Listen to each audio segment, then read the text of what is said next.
Le car progresse tel un alpiniste, agrippé au rocher sur une route improbable.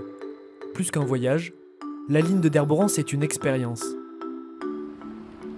Elle commence en gare de Sion avec Raphaël. Alors, je m'appelle Raphaël Constantin, j'ai 25 ans. Je suis chauffeur sur la ligne d'Herborance depuis bientôt 4 ans. On n'est pas beaucoup à monter, donc c'est sûr qu'on a cette petite fierté aussi de pouvoir monter. C'est une route étroite, c'est une route sinueuse, mais c'est une belle route et une belle région. Mais avant d'arriver dans la partie la plus périlleuse de la route, notre car fait un stop à Comté, à la Tour Lombarde, ancienne résidence des ducs de Savoie. On peut y déguster des produits du terroir, du vin. On peut aussi y voir des expositions, à l'intérieur comme à l'extérieur. Ces oiseaux métalliques ont aiguisé notre curiosité. Surtout quand on a appris que l'artiste vivait une poignée de kilomètres plus haut, à Erde.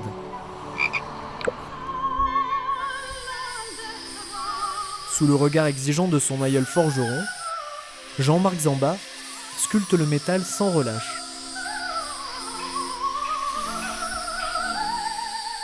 Alors je dois modifier un peu pour obtenir le... Voilà, ça c'est pas mal. Dans son antre, l'artiste a constitué un véritable bestiaire. Un peu partout à l'intérieur et devant sa maison, ces drôles d'oiseaux.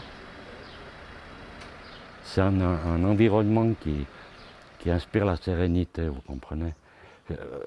Quand on a cette montagne en face, tous les matins, tous les jours, comme ça, c'est merveilleux, quoi. Nous y allons justement vers la montagne. Avant d'attaquer les lacets, un passager surprise embarque. Salut. Salut. Ça va quoi?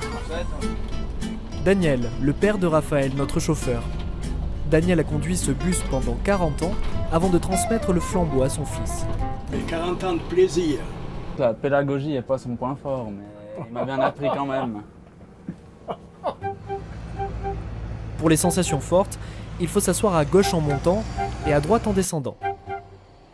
L'inverse si on a le vertige, car à partir d'Avin, le bus attaque la partie la plus vertigineuse de la route. 300 mètres de vide sous les roues, parfois plus, avec des risques d'éboulement à tout moment, et malheur aux conducteurs qui ne maîtrisent pas la marche arrière. À la sortie du dernier tunnel, c'est toujours un soulagement pour les Constantins père et fils.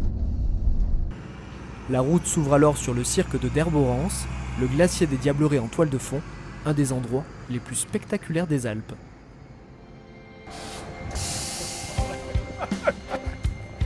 C'est pas le paradis ici. Daniel a raison. Le trajet se termine en apothéose dans une nature éblouissante et presque vierge. Vous voyez ces taches un peu noires et blanches? Ça, c'est des morillons. Il y a les mâles et les femelles qui sont déjà là et puis ils viennent régulièrement passer l'été ici, quoi. Donc c'est les premiers arrivants. Ce jour-là, Stéphanie Rey revient pour la première fois sur les rives du lac de Derborance depuis la fonte des neiges. Pour cette garde-parc qui est aussi biologiste, c'est un grand bonheur de voir la nature se régénérer seule, sans intervention humaine. Bon, ça c'est une grosse avalanche qui a eu lieu en janvier l'année passée.